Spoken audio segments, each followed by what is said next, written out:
আজকে একদম নতুন ধরনের একটা রেসিপি তৈরি হচ্ছে। দেখুন, ঢ্যাঁড়স নিয়ে নিয়েছি, ঢ্যাঁড়সের ফুলঝুরি। ঢ্যাঁড়সগুলোকে ভালো করে ধুয়ে নিয়েছি। এবার আমি ঢ্যাঁড়সগুলোকে কেটে নেব, সুন্দর করে ঢ্যাঁড়সগুলোকে কেটে নেব এরকম পিস পিস করে। সবগুলো ঢ্যাঁড়সকে কেটে নিতে হবে এইভাবে। সব ঢ্যাঁড়সগুলোকে, এই যে ঢ্যাঁড়সগুলোকে সব আমি কেটে নিয়েছি, এটাকে এবার সরিয়ে রেখে দেব। দিয়ে এবার বেসনটা তৈরি করে নেব। বাটি নিয়ে নিয়েছি, এর জন্য বেসন নিয়ে নিয়েছি।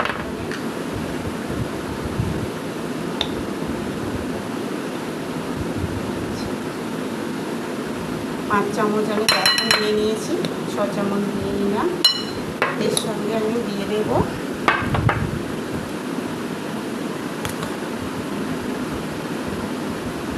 পরিমাণ মতো লবণ, একটু গোটা জিরে, তার সঙ্গে দেব ধনে গুঁড়ো, জিরে গুঁড়ো, লঙ্কা গুঁড়ো, অল্প একটু হলুদ গুঁড়ো দিয়ে এবার এটাকে ভালো করে ফাটিয়ে নিতে হবে।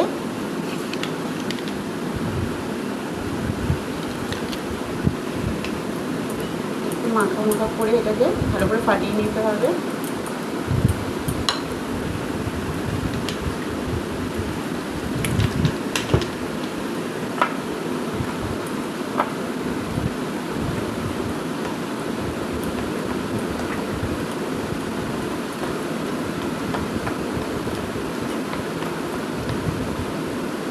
মিশ্রণটা ভালো করে তৈরি করতে হবে, যেন গেলা গেলা মতো না থেকে যায়, তাহলে কিন্তু ঢ্যাঁড়সের ফুলঝুরিটা ভালো হবে না।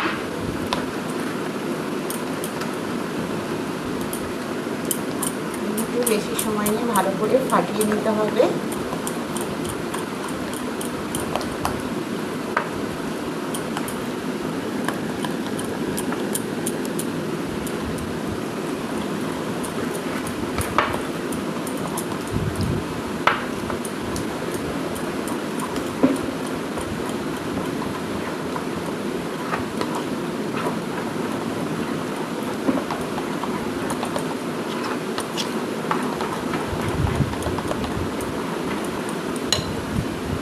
সঙ্গে একটু আদা কুচি দিয়ে দেব। আদাটাকে কিন্তু আমি গ্রেট করে রেখেছিলাম, এটাকে পেস্ট করিনি, কুচকুচি করে গ্রেট করে নিয়েছিলাম, এর সঙ্গে মিশিয়ে দিলাম।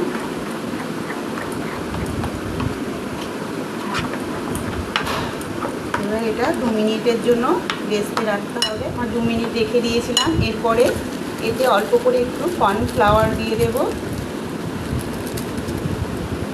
বাইন্ডিংয়ের জন্য খুব ভালো হয়।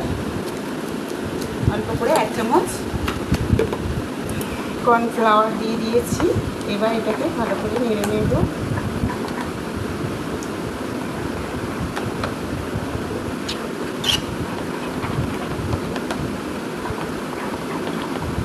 বেসনের মিশ্রণটা আমার তৈরি হয়ে গেছে।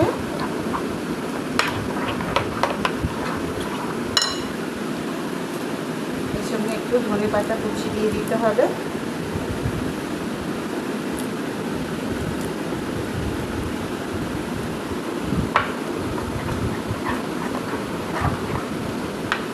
মাখানো হয়ে গেছে। এবার আমি ঢ্যাঁড়সটাকে যে কেটে রেখেছিলাম, অল্প করে একটু লবণ দিয়ে দেব, আর একটু হলুদ, সঙ্গে একটু লঙ্কা গুঁড়ো। ব্যাস, এটাকে একটু ভালো করে মাখিয়ে নিতে হবে।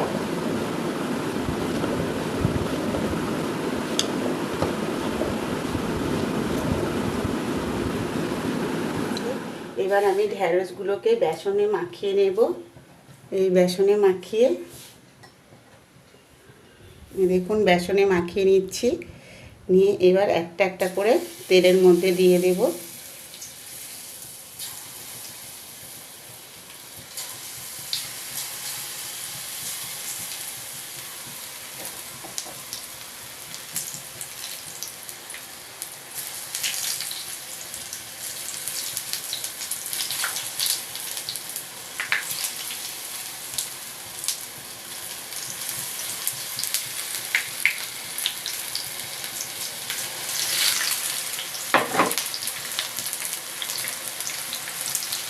বেসন মাখিয়ে মাখিয়ে ঢ্যাঁড়সগুলোকে এর মধ্যে ছেড়ে দিতে হবে।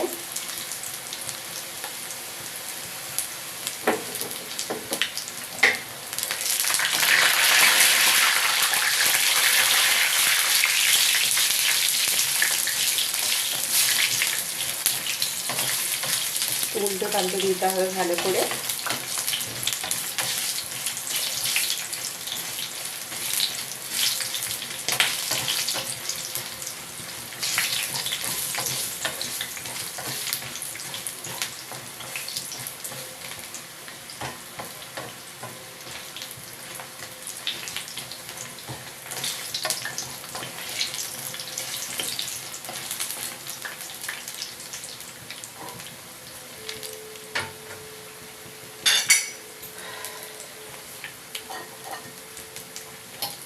দেখুন এটা হয়ে গেছে। এবার যেগুলো যেগুলো হয়ে গেছে তুলে নেব। লাল লাল করে ভেজে নিতে হবে।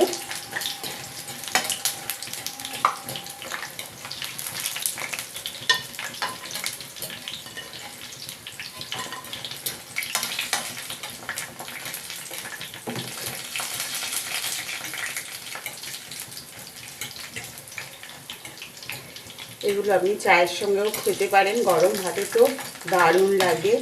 গরম ভাত ঘি দিয়ে আর গন্ধরাজ লেবু আর ঢ্যাঁড়সের ফুলঝুরি যদি থাকে তাহলে তো কথাই নেই, দারুণ লাগে খেতে। এইভাবে বানাতে পারেন ঢ্যাঁড়সের ফুলঝুরি।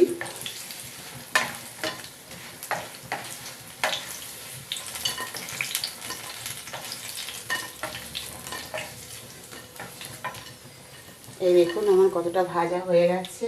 বাকিগুলো আমি এবার দিয়ে দেব।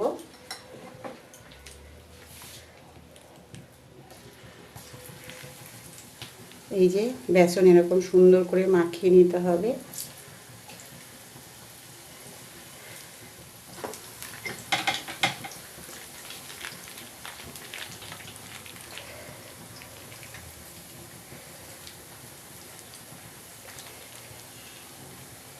এইভাবে ঢেঁড়সের ফুলঝুরি করলে ভীষণ সুন্দর লাগে গরম ভাতে খেতে।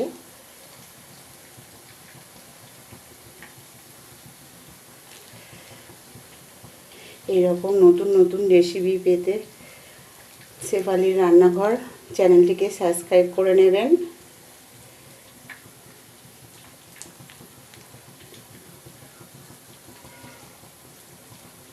এটা খেয়ে কেমন হয়েছে বন্ধুরা কমেন্ট করে বলবেন। দেখুন ঢেঁড়সের ফুলঝুরিটা কি সুন্দর ভাজা হয়েছে, ভাজা হয়ে গেছে। এবার আমি এগুলোকে নামিয়ে নেব। দেখেছেন কত সুন্দর হয়েছে।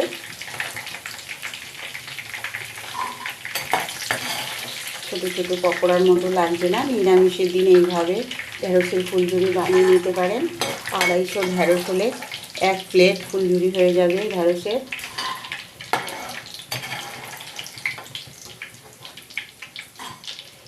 এটা চায়ের সঙ্গে সস দিয়েও খেলে খুব সুন্দর লাগে খেতে। বন্ধুরা আমি 1 প্লেট হয়ে যাচ্ছে 250 ঢেঁড়সে কতগুলো হয়েছে দেখুন ঢেঁড়সের ফুলঝুরি। এই যে 1 প্লেট হয়ে গেছে। এবার আমি প্লেটটাকে সাজাবো। একটা আলাদা প্লেট নিয়ে নিলাম, আলাদা প্লেট নিয়ে নিয়েছি। এখানে আমি একটা টমেটো স্যালাডের মতন করে কেটে রেখে দিয়েছিলাম। এবার টমেটোটাকে আমি সাজিয়ে দেব।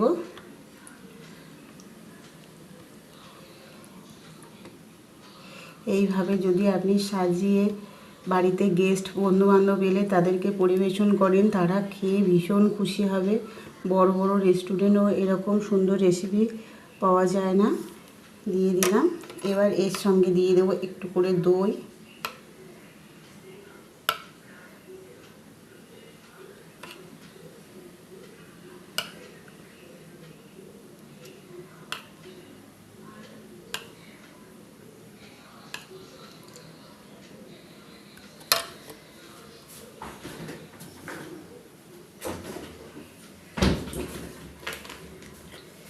এর উপর দিয়ে দেব একটু করে টমেটো সস।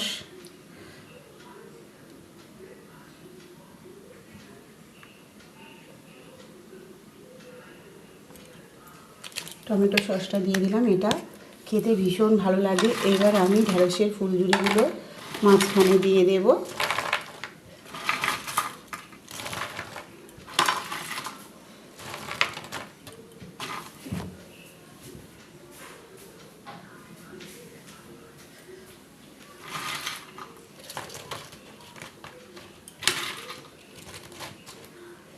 ভীষণ খেতে মজাদার হয়েছে এগুলো।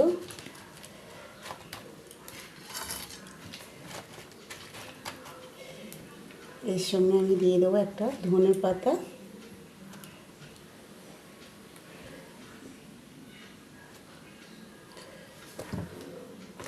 আর এর সঙ্গে দিয়ে দেবো একটু চাট মশলা।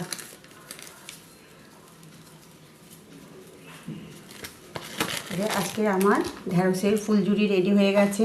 এইভাবে রেসিপিটা তৈরি করতে পারেন। দেখুন কত সুন্দর হয়েছে, ভীষণ ভালো দেখতে হয়েছে।